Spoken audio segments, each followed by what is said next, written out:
Three brothers and all three NBA champions. Now, we all know just how good Giannis is. Up inside, blocked by Antetokounmpo. But what about his brothers? Especially, what about Kostas, who got his ring first of them all, but is now back playing in Europe? 24-year-old athlete is simply destroying the rims in EuroLeague this year, but can he offer anything else?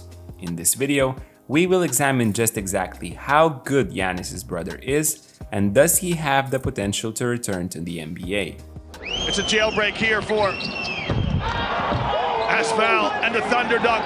Let's start with the obvious. All brothers are nature freaks, standing at near 7 feet with incredibly long hands and even crazier hops. Despite this size, they run the court extremely well as it is their main strength.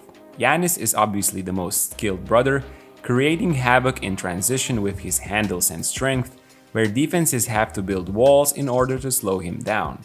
Kostas is playing center in EuroLeague this year, and this is due to his lack of skill outside of athleticism.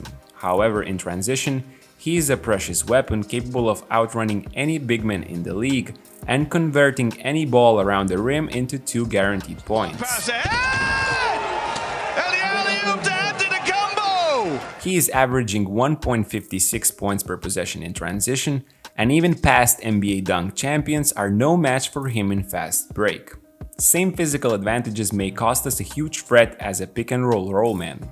As well often flows into an empty corner pick-and-roll situation as their motion set, and it is an ideal time for Antetokounmpo to show his speed. He likes to slip these screens at the last moment, gaining the advantage against the big guys. And if the weak side is not ready, welcome to Lob City. Here he hangs it up instead for Antetokounmpo, high flying off the alley. In offense, playing Kostas as center is a powerful option since you keep the weak side defenders honest. If they're not concentrated as James Anderson here, Antetokounmpo will convert it into 2 points.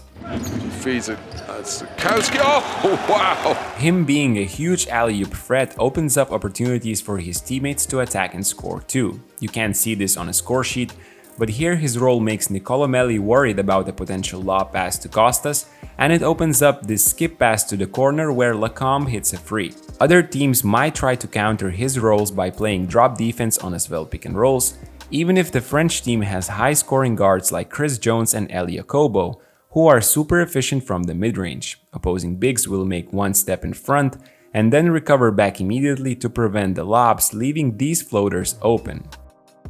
Despite all that, Kostas' influence on as well offense is minimal. According to bballanalytics.com database, with him on the court, their offensive rating remains almost the same. The real difference is seen in his defensive metrics, where as well defense gets better by 21 points in 100 possessions with him.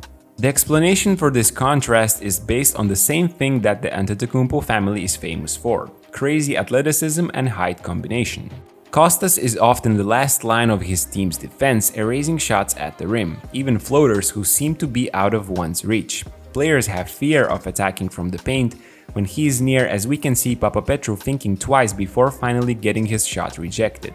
And even when you don't see him in the picture, you have to be aware of his presence, as Kostas is able to recover long distances in the matter of seconds, using all that speed and hands length. Perimeter and inside. Antetokounmpo with a good bit of defense. It's inevitable some guards can beat him to the rim as he tries to close out on their long shots, but often he's able to recover even against the quick offhand layup tries. Now let's take a second to talk about the sponsor of this video, NordVPN.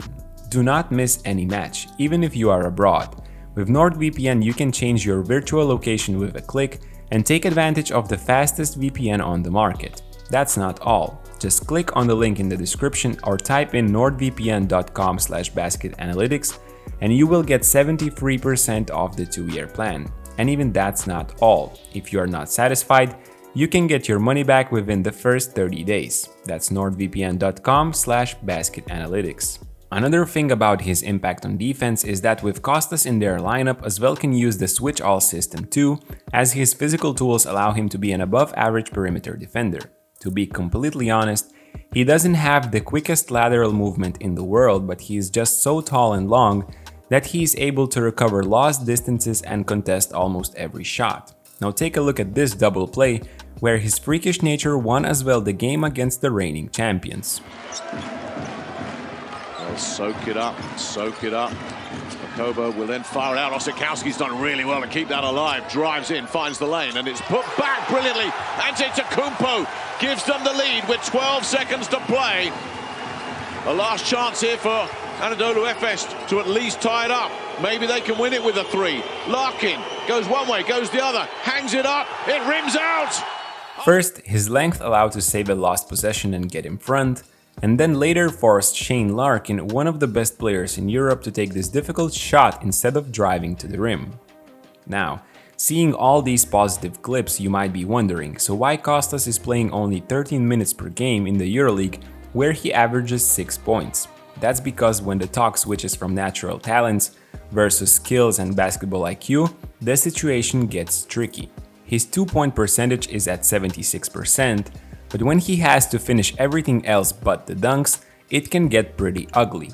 He looks uncomfortable attacking the rim when he gets the ball outside and needs to take one more dribble. His finishes look somewhat strange. Also, he would love to demonstrate to everyone the post-up skills he has, but it often finishes in turnovers where he loses the ball due to bad dribbling.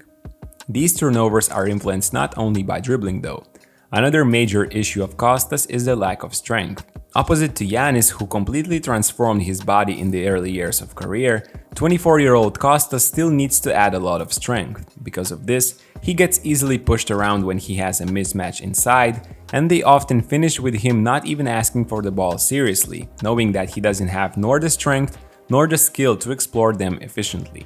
Teams with strong post-up centers might try to go at him more often since he can hold them away from the rim. Yes, he might be able to recover with his length by blocking a shot or two, but Kostas doesn't have enough strength to contain them away from the rim.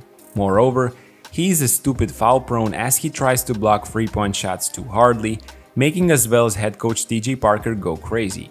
Another thing any coach cannot accept is when players forget the set plays, and you can sometimes notice Kostas being a little too late to arrive with the screens. Like here, when the Greek is late to flow into top pick and roll, and Parker is visibly frustrated by that.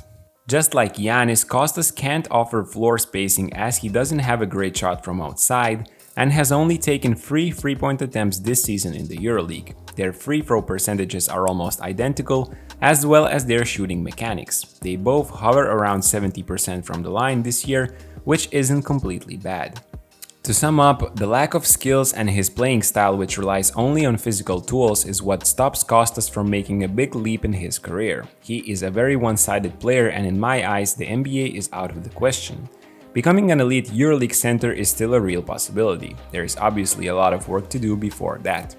Adding strength and developing at least 1 or 2 post-up moves that he could rely on in mismatches. These are the 2 things he should be working on the most, as with his package, it's obvious that he's best suited as a screen-setting big, who gives versatility on defense by being able to contain perimeter guards. Let me know if you agree in the comment section down below, and I'll see you next time. Goes the other, hangs it up, it rims out!